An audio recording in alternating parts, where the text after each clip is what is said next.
100 million. 20 years of lies. But I remembered the day I learned to fly.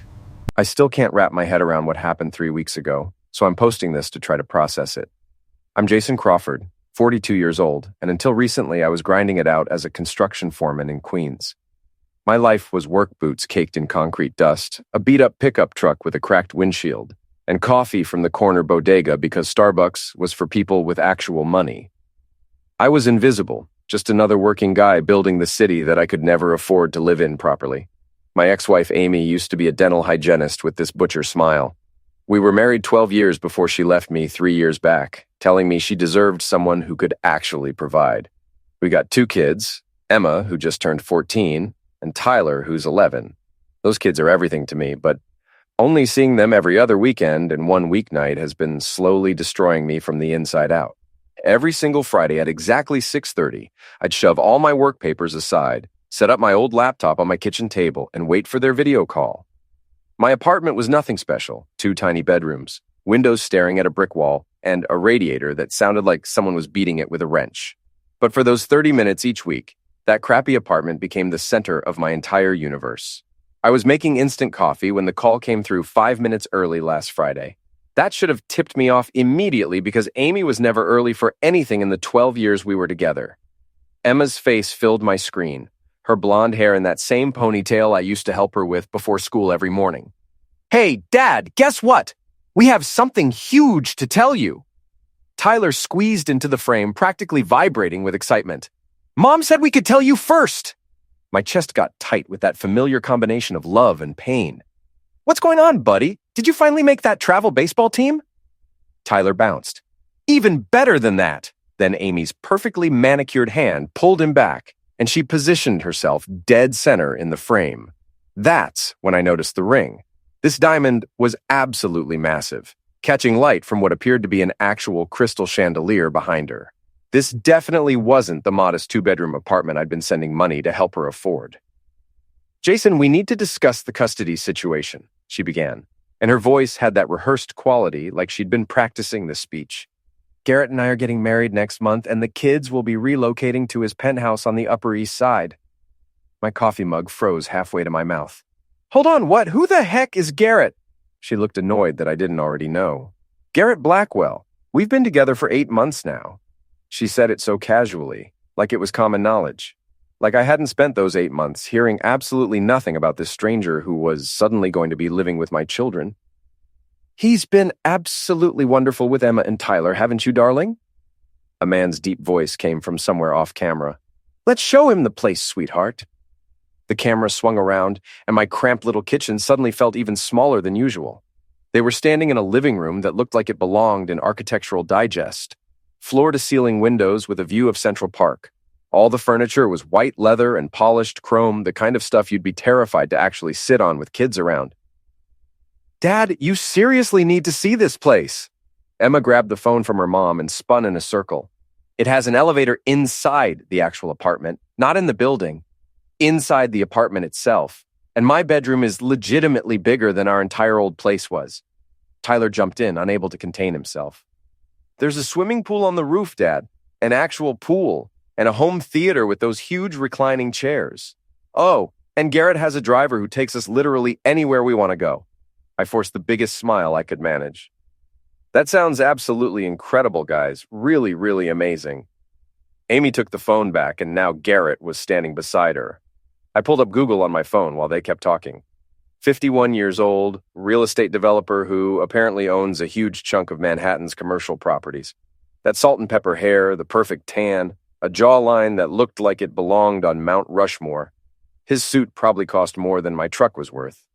"Jason," he said, reaching his hand toward the camera like we could somehow shake on this through the screen. "I want you to understand, I'm not trying to replace you here. The children are very fortunate to have such a dedicated father." Dedicated. That's what wealthy people call you when you're broke, but you still show up and try. Amy continued with her hand resting on Garrett's chest, like she was displaying her prize at a fair. "They'll have real opportunities now, Jason. Genuine opportunities. The kind that a real father can provide. Garrett's already researching private boarding schools in Switzerland. planning European vacations, and he's setting up trust funds that'll guarantee their entire futures. Every word landed exactly where she intended. I am their real father, Amy. She actually laughed at me. That same dismissive little sound I remembered from every single fight about money we ever had during our marriage. You're a construction worker who can barely cover their soccer equipment. Last month, you literally had to split the payment for Tyler's baseball uniform into 2 separate checks because you didn't have enough. Garrett bought him a signed Lou Gehrig baseball collection last week worth more than your entire annual salary. Emma looked uncomfortable with how mean this was getting.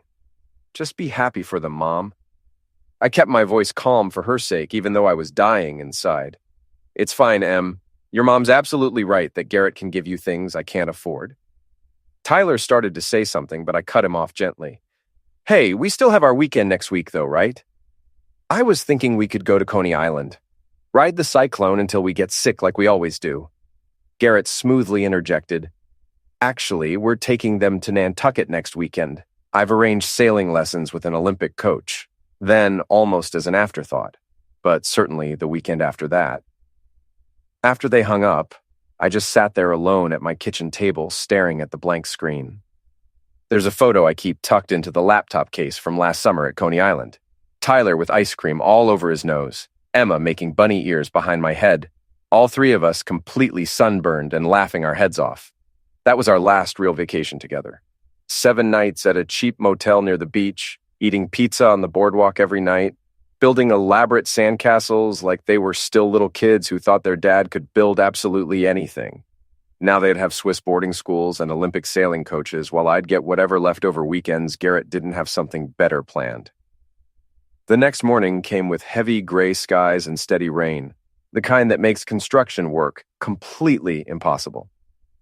My foreman called the day off by 6 in the morning, which meant I suddenly had time for something I'd been avoiding for 3 years now. I needed to clean out my childhood bedroom at my parents' house in Westchester. The drive took 40 minutes, each mile taking me further from the city's concrete jungle and closer to the tree-lined suburban streets where I grew up. The house looked exactly identical to my childhood memories. White siding, black shutters, my mom's ridiculous garden gnomes still standing guard by the front walkway. Some things apparently never change, even when your entire life is falling apart around you. My dad, Michael, answered the door wearing his standard Saturday outfit of khakis and a country club polo shirt from the club he couldn't really afford anymore since retiring. Finally getting around to this, he said instead of any kind of greeting. Classic Michael Crawford, immediate criticism with zero warmth.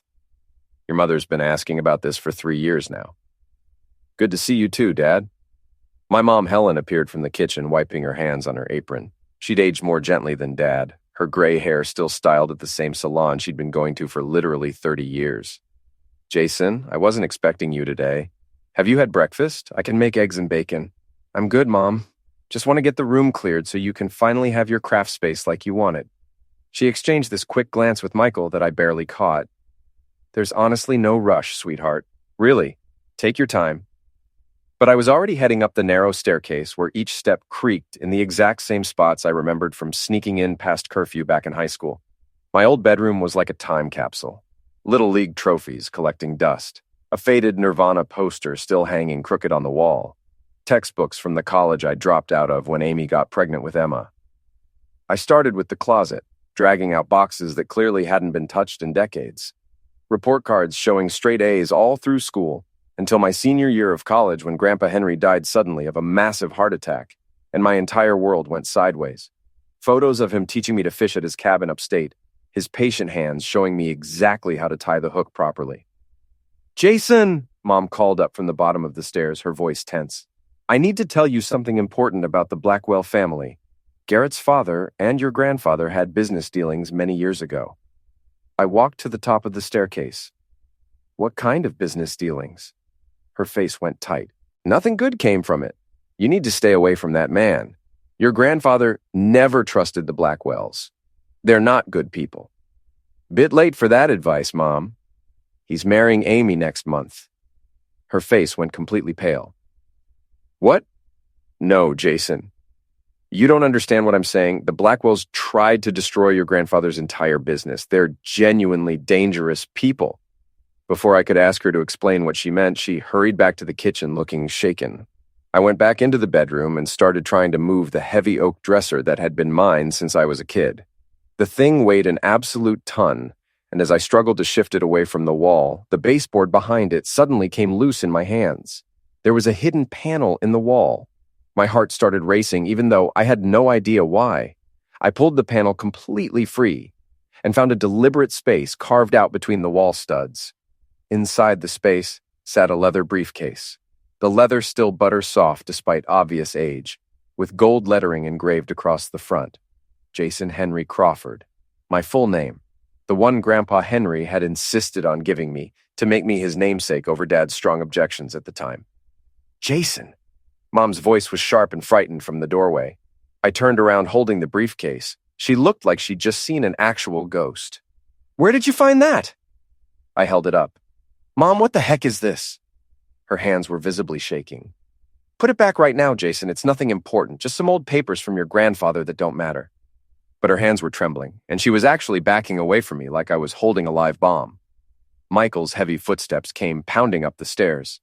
Helen, what's wrong? What's going on? He took one look at the briefcase, and his expression went from concern to absolutely furious in a split second. Where the heck did that come from? It was hidden behind my dresser, behind a panel that somebody deliberately carved into the wall. Michael lunged forward, trying to grab it from my hands, but I yanked it back. Give that to me right this second. I backed up further. No way. It's got my name engraved on it. His face was red. I'm your father. You'll do exactly as I say. I'm 42 years old, Dad. Those days ended a long time ago. Helen was actually crying now, real tears streaming down her face. Michael, we have to tell him. It's been 20 years. We can't keep doing this. I looked between them. Tell me what exactly? Michael pulled out his cell phone. David, you need to get over here immediately. He found it. My Uncle David lived maybe 10 minutes away, but he made it in 5, bursting through the front door like the house was literally on fire. He was still in his lawyer's suit, wrinkled now, his face completely flushed. Jason, sometimes things are better left buried, he said, trying to sound calm and authoritative in his lawyer voice. Your grandfather wasn't the man you thought he was. Then I guess I'll find out for myself. I examined the combination lock on the briefcase. What's the code? Michael said too quickly. We don't know the code. I tried my birth date. Nothing happened. I tried Grandpa Henry's birthday. Still nothing. Then a specific memory suddenly surfaced in my mind. The day he taught me to ride a bike without training wheels. He had actual tears in his eyes as he finally let go of the back of the seat. This is the most important day of my entire life, kiddo, he'd said. July 15th, 1990. The day my grandson learned to fly. I punched in those numbers. July 15th, 90. The lock clicked open. Inside the briefcase were stacks of documents, each one looking pristine despite hiding for 20 years. On top sat a handwritten letter on Grandpa's personal stationery, his distinctive cursive handwriting still bold and completely clear.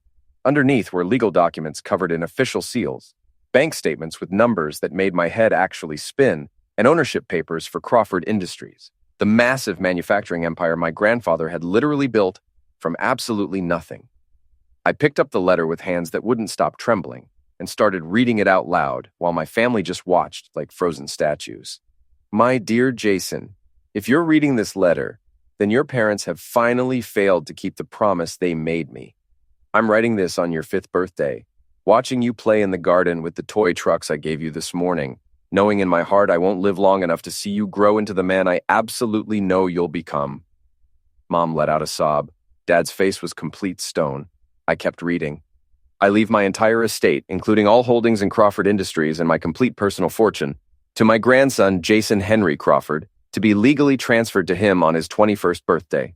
The current valuation stands at $100 million, though I fully expect substantial growth over time. If my son Michael contests this will in any way, he immediately forfeits his position at the company and loses his entire pension. The room absolutely erupted. That company was mine! Michael slammed his fist down on my old desk so hard the trophies jumped.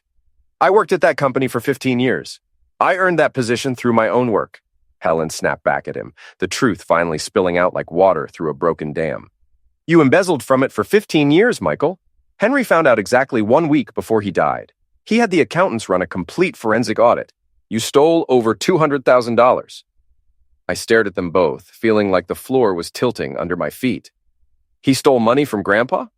Uncle David cleared his throat, his usual lawyer composure completely cracking. Your grandfather came to me privately right after discovering the theft. He wanted to protect the family from public scandal, but he couldn't allow Michael to inherit the company. So he changed his entire will, leaving everything to you instead. When Henry died of that massive heart attack the very next week, Michael convinced us that hiding the will was the best choice for everyone involved. My voice was rising. Best for everyone? I've been struggling and barely surviving for 20 years. Do you people have any idea what my actual life has been like? Michael said coldly. You were 21 years old. You just knocked up that girl and dropped out of college like an idiot. You would have squandered every single penny. That girl was my wife, Dad. Those pregnancies were your grandchildren. I dropped out to work 3 jobs simultaneously to support them because I had absolutely nothing. Because you made absolutely sure I had nothing. I kept reading from Grandpa's letter. I've also established comprehensive educational trust funds for any children Jason may have in the future. No child of his should ever want for proper education or opportunities in life. The full realization hit me like a truck. My kids had trust funds this entire time, while I was working double shifts trying to pay for Tyler's baseball uniform, while Amy left me because I couldn't provide properly for the family. Helen couldn't even look at me. We were planning to tell you eventually, but then you got married so young and had kids so fast. Michael said you weren't mature enough to handle it. Then when Amy left you, you were so angry at the entire world. I was living in my car after the divorce, the words ripped out of me. For 3 solid months, I was homeless. I showered at the 24-hour gym and ate at soup kitchens. My own kids think I'm a complete failure. Amy is marrying another man specifically because I couldn't give them a decent life. David said weakly, We honestly didn't know things had gotten that bad for you. Would it have even mattered if you knew? You all watched me struggle. Every single Christmas when I showed up with dollar store presents for my kids. Every family dinner where I ordered just water because I couldn't afford to order actual food. You knew exactly how bad things were for me. I pulled out my phone and started recording video. Say it again, Dad. All of it. Tell me again exactly why you stole $100 million from your own son. Michael lunged forward, trying to grab my phone, but I stepped back quickly. You record nothing, you hear me? I'm recording everything. Uncle David, you're a lawyer. Is this will legally binding? David's shoulders sagged in defeat. Yes, it's completely valid. Properly witnessed, notarized, officially filed with the state. We told everyone in the business world that you were unreachable. Then later we said you had died. I couldn't believe what I was hearing. You told people I was dead? He nodded slowly. Just business associates and the board of directors at Crawford Industries. We needed to prevent any questions about legal succession.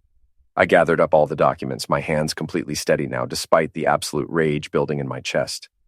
You stole my entire life. You stole my children's future. You let my marriage completely collapse. You watched me break my back on construction sites every day while you sat on millions and millions of dollars that belonged to me. Helen asked as I headed for the door. Where are you going? I turned back. To take back exactly what's mine. And if any of you try to stop me, I will make absolutely sure everyone knows exactly what you did. Prison time for embezzlement, fraud, and forgery. I bet the local newspapers would absolutely love this story. Respected bank manager Michael Crawford, beloved elementary school teacher Helen Crawford, successful corporate lawyer David Crawford. All just common thieves. Michael's face went purple with rage. You wouldn't dare bring that kind of disgrace to this family. I looked him dead in the eye. You brought disgrace to this family 20 years ago, Dad. I'm just going to make sure you finally pay for what you did. Monday morning, I called Crawford Industries from my truck parked directly outside their Manhattan headquarters building. The building stretched 40 stories straight up into the sky, all glass and polished steel, with my grandfather's full name etched in marble above the main entrance. I'd driven past this exact building literally hundreds of times doing various construction jobs nearby, never having any clue it should have been mine all along. Crawford Industries, how may I direct your call? I steadied my voice. I need to speak directly with Nathan Pierce, the CEO. Tell him Jason Henry Crawford is calling regarding his inheritance. 5 full seconds of complete silence. Please hold, sir. Within 30 seconds, a completely different voice came on the line. Mr. Crawford, this is Nathan Pierce. My God. Henry told me you'd eventually find out the truth. I've been waiting 20 years for exactly this phone call. I was shocked. You knew about me this whole time? His voice was warm and genuine. Your grandfather was my mentor and closest friend. Right before he died, he told me his grandson would one day come to claim what was rightfully his. He said you'd been deliberately kept from it, but that the truth always surfaces eventually. Where have you been? Your family told us you died in a car accident back in 2005. They told you I was dead? I was reeling. Your Uncle David actually provided an official death certificate to the board. We've been stuck in litigation with various parties trying to claim the estate ever since. The Blackwell family in particular has been absolutely relentless in their attempts. My blood turned ice cold. Garrett Blackwell? His father initially. Douglas Blackwell tried 3 separate hostile takeover attempts, insisting that the Crawford heir was dead and therefore the company should be dissolved and sold off. When all that failed, his son Garrett took a completely different approach. He started investigating any possible living heirs. He found out about your children approximately 18 months ago. Everything suddenly clicked into perfect place. He knew exactly who I was. He targeted Amy specifically, Nathan continued. The Blackwells have been circling Crawford Industries like vultures for decades. If Garrett married your ex-wife and legally adopted your children, they'd have a legitimate claim as Henry's great-grandchildren. With you supposedly dead, they'd be the only living heirs with any claim whatsoever. I need to see you immediately. Nathan didn't hesitate even slightly. I'll clear my entire schedule. Mr. Crawford, bring every single document you have. We'll need our full legal team to verify everything properly. But if you're really Henry's grandson, you're about to become CEO of a company currently worth approximately $400 million.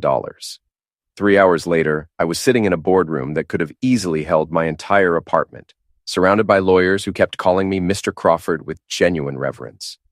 Nathan Pierce, a distinguished man in his early 70s with kind eyes, had actual tears running down his face when we first shook hands. You look exactly like him. Same eyes, same determined jaw, same way of standing. Henry would be so incredibly proud of you. The forensic accountant they brought in was absolutely brilliant and completely ruthless. Within just 2 hours, she'd traced every penny of Michael's embezzlement going back 20 years. Over 20 years, $3 million was systematically transferred through various shell accounts set up in the Cayman Islands. Your father's been living off your inheritance while carefully maintaining the complete fiction of a modest retirement on a pension. Can we actually prove all of this? She smiled grimly. Every single penny. He was incredibly sloppy about it, probably because he thought no one would ever bother to look. That same afternoon, I returned to my parents' house with the complete legal team following behind me. Michael answered the door and immediately tried to slam it shut in our faces, but one of the lawyers smoothly blocked it with his foot. Michael Crawford, you're being formally sued for embezzlement, fraud, and criminal conspiracy to commit inheritance theft. You can cooperate fully, or we can immediately involve federal prosecutors. Your choice. Mom completely collapsed onto the sofa. David showed up within minutes, his face absolutely ashen as he read through the lawsuit. This is definitely criminal prosecution territory, he said quietly. We could all end up in federal prison for this. I looked at all 3 of them coldly. Then let's make a deal right now. Sign over every single thing you stole, every penny plus full interest, and I'll seriously consider not pressing criminal charges. You have exactly 1 hour to decide. While they panicked and argued amongst themselves, I drove straight to Garrett Blackwell's penthouse. The doorman tried to stop me, but I showed him my brand new business card. Jason H. Crawford, CEO, Crawford Industries. Mr. Blackwell is expecting me. I lied smoothly.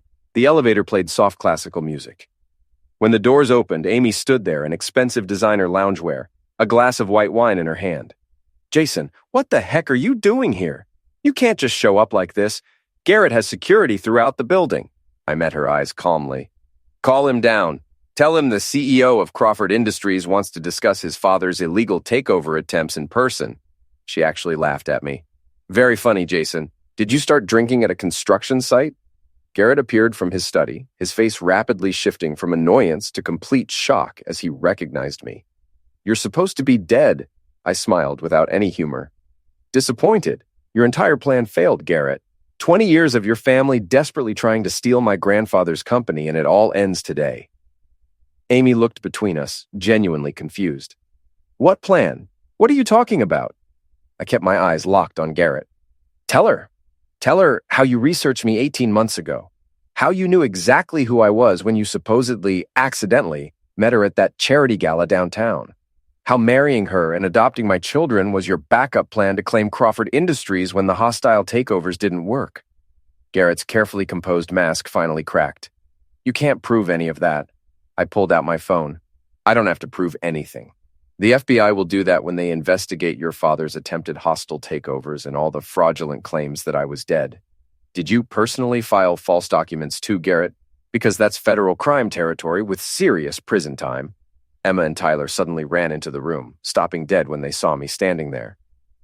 Dad, what are you doing here? I softened my voice immediately for them. Just handling some business, guys. Turns out your dad's not quite the complete failure everyone thought he was. 6 months later, I was standing in the executive boardroom of Crawford Industries, looking out at the Manhattan skyline from the 40th floor.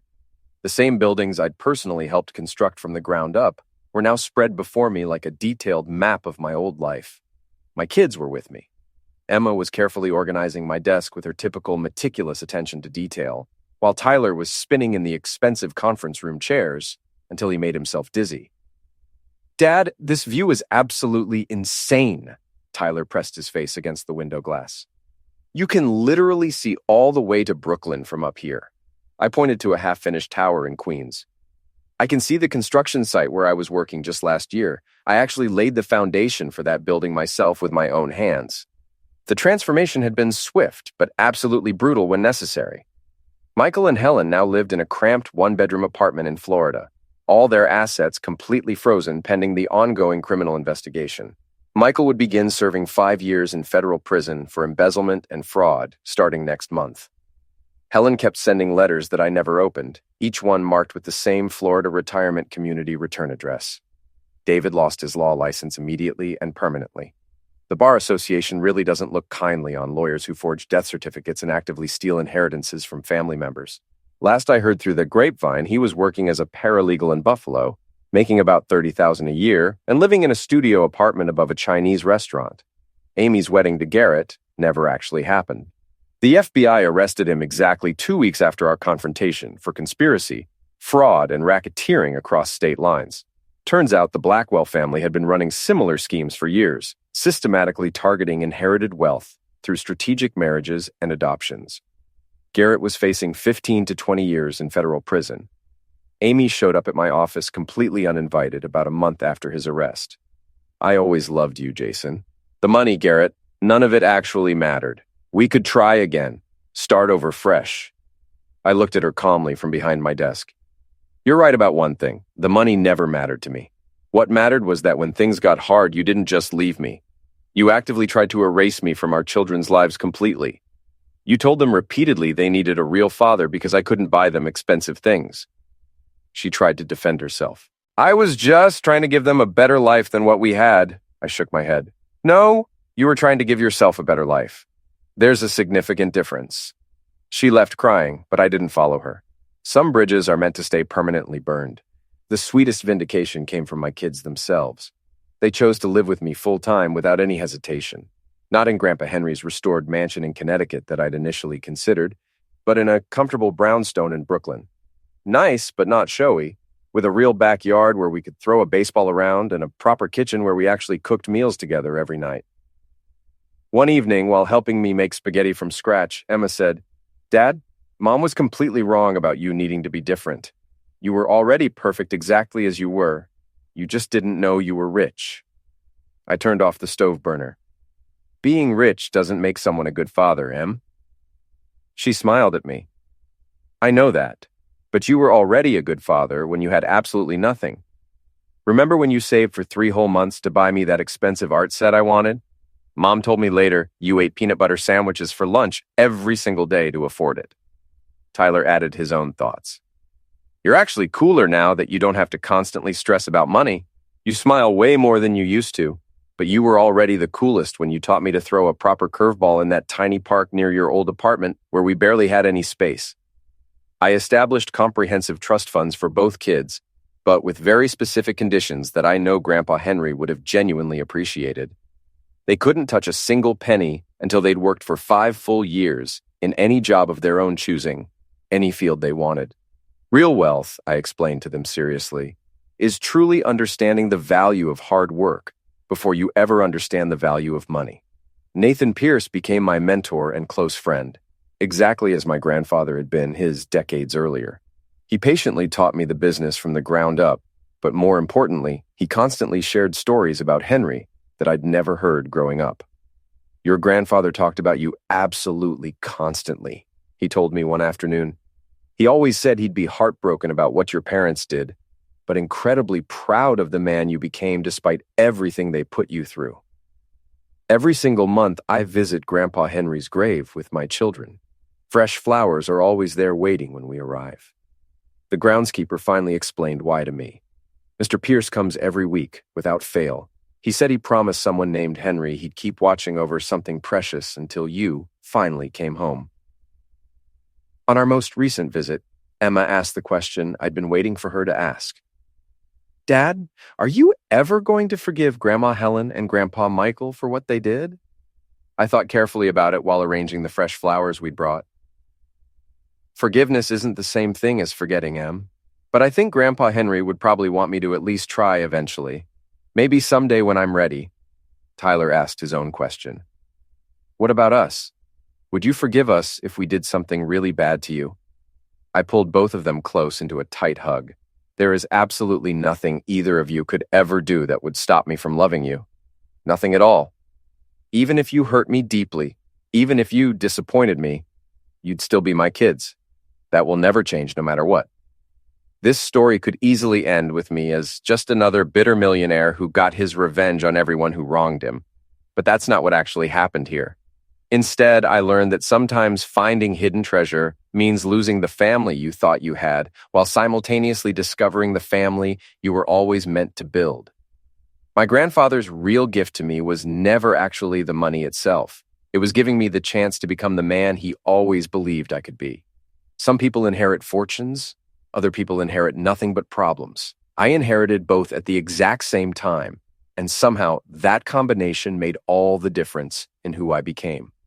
The greatest inheritances aren't ever measured in dollars, but in the strength we find deep inside ourselves to rebuild everything when our entire world falls apart.